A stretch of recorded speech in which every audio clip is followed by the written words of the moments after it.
Hello internet and welcome back to Top 10 Gaming. You might notice something a little bit different, and yes, I'm unfortunately not Kelly, but considering the title of this particular video, the powers that be thought they'd get someone a little scarier involved. What's going on guys, my name's Jack Finch and today I'll be your host as we compile the greatest video game titles out there that will get your skin crawling in a seasonal fashion in the top 10 video games that will get you in the Halloween spirit. Roll the clip.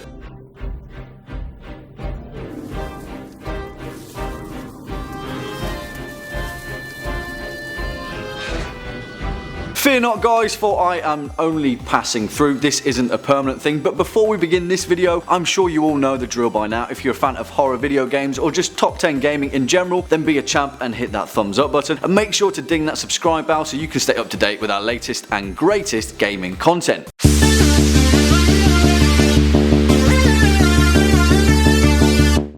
So, in no particular order, flying in at our number 10 spot, Alan Wake. And what a classic to kick us off at. Yeah, we'll probably skim over the ending because a DLC conclusion absolutely sucks. But we can't forget that 2010's Alan Wake from Remedy Entertainment was a pretty ballsy game on release. The plot plays out like a Stephen King novel as we take up the mantle of best-selling thriller novelist Alan Wake, who retreats to the small Washington town of Bright Falls to cure his writer's block and get over the fact of his wife's strange disappearance. As we slowly pull back the layers of this strange sleepy town, the events from his latest novel, which Alan can't remember writing, start to come to life. Yeah, it's kind of too spooky, but this psychological thriller actually stands up to its promise of being a considerably dark gaming experience. For one, the soundtrack of this game is absolutely stunning and the small atmospheric nuances really add to that strange, otherworldly, almost Lovecraftian vibe. If you enjoyed the Max Payne series, then Alan Wake is a horror step in the right direction. Climbing through our window at number 9, Five Nights at Freddy's. God damn this game and my fear of lifelike inanimate objects. If you've ever been to a Chuck E. Cheese or something similar and stared into the cold,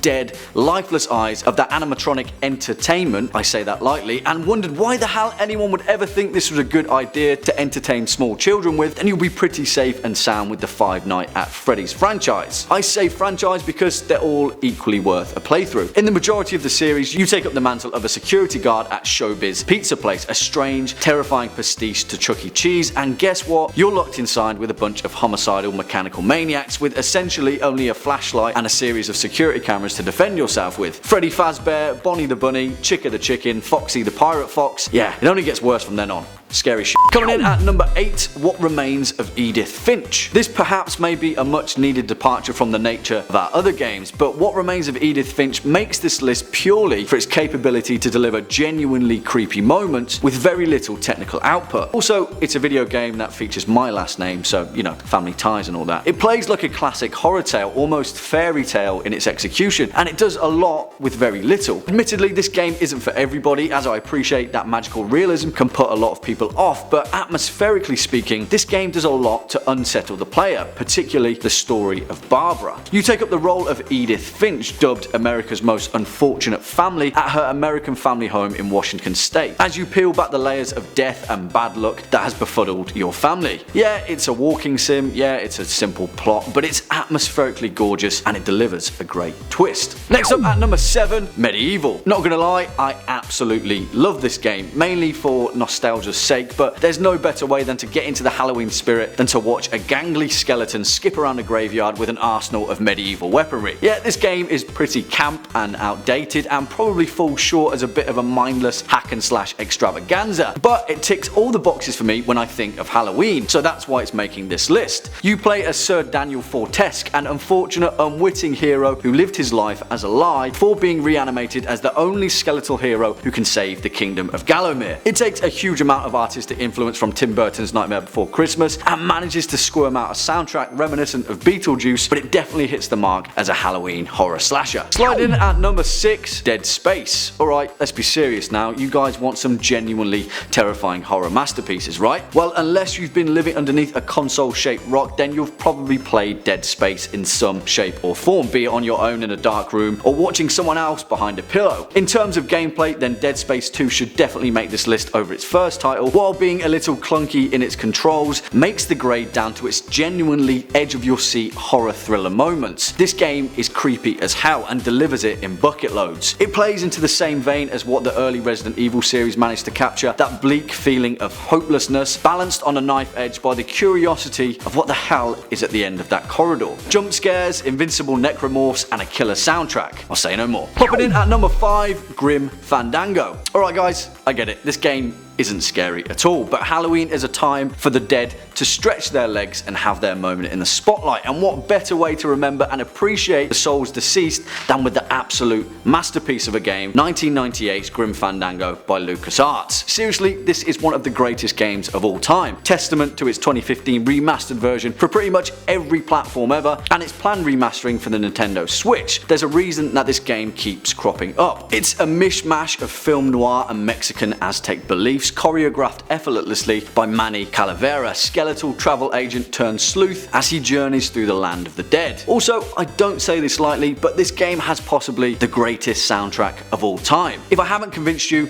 then play it purely for that reason. Next up at number 4, Until Dawn. Yeah, probably the last game I've played that genuinely scared me. Not for its particularly original plot or groundbreaking mechanics, but because there's just so much that you can get wrong in this game. Until Dawn is oppressive in its player punishment, and the anxiety of making the wrong decision in a split-second scenario feeds that gnawing fear throughout the game. Also, it's just a genuinely great polish, simple yet effective gameplay, and a well-executed premise that plays as a love letter to the horror genre. Admittedly, it's probably too short and it gets pulled down by some of the visual patchiness, but if you want to feel like a teen in a slasher movie, then play Until Dawn, because it delivers. Coming in next at number 3, Luigi's Mansion. Alright, I hear you. Nintendo can't do scary, Luigi's just too goofy. But that's not what we're getting at here. We're talking about atmosphere, and what better way to get into the Halloween spirit than to play a vacuum-wielding plumber, crawling through a creepy house and cleaning up poltergeists. Well, with the best-selling GameCube title of all time. That's how. Also, it's just a great game all in all, and is testament to Nintendo's enjoyable simplicity. Yeah, I heard its shortcomings, it was criticised on release for its minimal length, but I think that plays into our advantage as a Halloween title, and an atmospheric classic that you can complete in an entire October evening. Next up at our number 2 spot, Amnesia: The Dark Descent. Yes, a truly terrifying modern horror classic. For me, the 2010 title from Frictional Games delivers on so many levels that it's hard to discern what actually makes this game so scary. Again, like we've seen with titles like Resident Evil and Dead Space, it has that hallway element of complete futility. And even darker still, Amnesia pits the player with completely zero weaponry. Our only armor against the horrific nightmare is light itself. A rusty lantern, a spare match, a tinderbox. Why did we just walk down this corridor? We've just run out of oil. Oh shit, what's that noise? Yeah, it plays pretty simply. Yeah, its plot may be a little ham-fisted and cliche, but damn is this game scary. I understand why good horror games are so successful and why bad ones fall short of the mark, but for me, Amnesia is a completely different beast. I'm not saying it's the scariest game ever made, possibly far from it, but it's something you need to experience, preferably alone at night on Halloween. And finally, at our number 1 spot, Silent Hill 2, because this one, in fact, is actually the scariest game ever made. And if you haven't played it, then I highly recommend that you do so this Halloween, or tomorrow, or whatever's best for you. Just play it. Silent Hill 2 is a game that just makes you feel weird from start to finish, and doesn't let up for a single moment, even in its downtimes. The entire game is just so unnerving, delivering this weird, unexplainable sense of uneasiness where something about this game just feels off. Even down to the way the controls handle, the way the camera can't quite give you the right viewpoint, or the way that the player character won't move in the direction that he's facing. Without spoiling anything from the game, you play as James Sunderland as he makes his way through the strange town of Silent Hill after receiving a mysterious letter from his wife. That's all I'm gonna say, just play it if you haven't. Happy Halloween. Unfortunately folks, that's all we've got time for today. Cheers for sticking around. Normal viewing will return to Kelly tomorrow, but thanks for having me right here on Top 10 Gaming. Make sure to hit that thumbs up button if you've enjoyed this video. I've been your host Jack Finch, you've been watching Top 10 Gaming, and until next time, you take it easy.